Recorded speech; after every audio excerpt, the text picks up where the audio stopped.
1991년 5월 해질 무렵의 대구 팔공산. 산자락에서 나무를 캐던 마을 주민들은 흙을 들춰내다 깜짝 놀랍니다. 그 안에는 한 여성이 죽어 있었기 때문인데요. 반쯤 흙으로 덮여 있었지만 시신은 참혹한 상태였습니다. 옷은 모두 벗겨져 있었으며 온몸에 얻어맞은 멍자국이 보였죠. 게다가 양손이 모두 잘려 있었고 가슴, 국부가 정교하게 잘려 있었습니다. 주민들의 신고로 경찰이 출동했지만 시신은 이미 심하게 부패해 나이나 신원도 알아볼 수가 없었죠.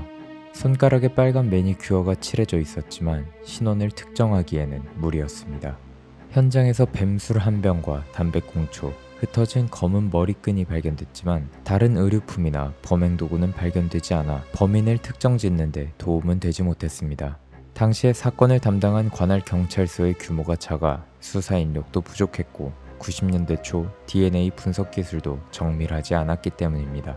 피해자의 신원을 알아낼 수 있는 마지막 단서는 치아였습니다. 경찰은 시신의 치아 교정 흔적을 단서로 대구 시내의 모든 치과를 수사합니다. 밝혀진 피해자의 신원은 대구 팔공산 인근 골프장에서 캐디로 일하던 20대 여성 이씨였습니다. 이제 경찰은 이씨의 시신 상태에 주목합니다. 시신의 혈액은 거의 빠져 있었고 간과 신장에서 플랑크톤이 검출됐는데 이는 익사체에서나 볼 수 있는 현상이었습니다.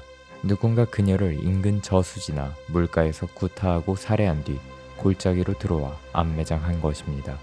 물을 먹은 시신을 옮기는 것은 매우 힘든 일이기 때문에 경찰은 해당 사건이 2명 이상 또는 면식범의 소행이라고 봤습니다. 또한 이 씨가 발견된 장소는 그녀의 집에서 36km나 떨어져 있었기 때문에 차량을 가지고 있을 가능성이 높았죠. 경찰은 죽은 이 씨의 지난 행적을 쫓기 시작했습니다. 그러던 중 나이트클럽에서 만난 내연남들이 혼자 사는 이 씨의 집에 자주 드나들었다는 증언을 듣게 됩니다. 이 씨의 마지막 행적도 사건 발생 2주 전 나이트클럽이었죠. 3명의 직장 동료와 나이트클럽에 방문한 이 씨는 클럽에서 만난 장교 2명과 함께 춤을 춘 뒤 장교가 운전하는 승용차를 타고 다음날 새벽 12시 30분 집 근처에 내렸는데요. 그 이후의 행적은 전혀 알 수 없었습니다. 다른 증언에 따르면 당시 이 씨는 10여 명의 남자들과 깊은 관계를 맺고 있었고 발견된 그녀의 수첩에는 120여 명의 전화번호가 적혀 있었죠. 게다가 이 씨가 일했던 골프클럽은 당시 대구의 유일한 회원제 골프장이었기 때문에 유력 인사들도 수사선상에 오르게 됩니다. 경찰은 해당 사건의 살인 동기를 지정살인으로 받고 40여 명의 용의자와 유명 인사들을 밤새 조사하기 시작합니다. 우선 이 씨를 차에 태운 군인 장교를 용의자로 의심했지만 그녀를 집 근처에 내려주고 돌아간 알리바이가 확인돼 용의 선상에서 배제됩니다. 수사선상에 올라있던 유명 인사들에 대한 조사는 날이 갈수록 제약이 생겼고 어려움이 뒤따랐습니다.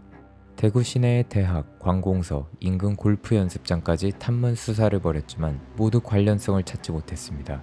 평소 이 씨를 좋아했거나 원한이 있는 남성이 있을까 조사해봤지만 별다른 성과는 없었죠.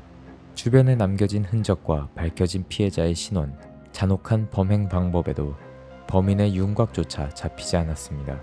알 수 있는 것은 집에 귀가하던 이 씨를 누군가 납치해 연못에서 살해하고 시신을 훼손해 유기했다는 것뿐이었죠. 결국 이 사건은 시간이 흘러도 해결되지 못했고 2006년 공소시효가 끝나면서 영구 미제 사건으로 남게 됩니다. 오늘 준비한 사건은 여기까지입니다. 감사합니다.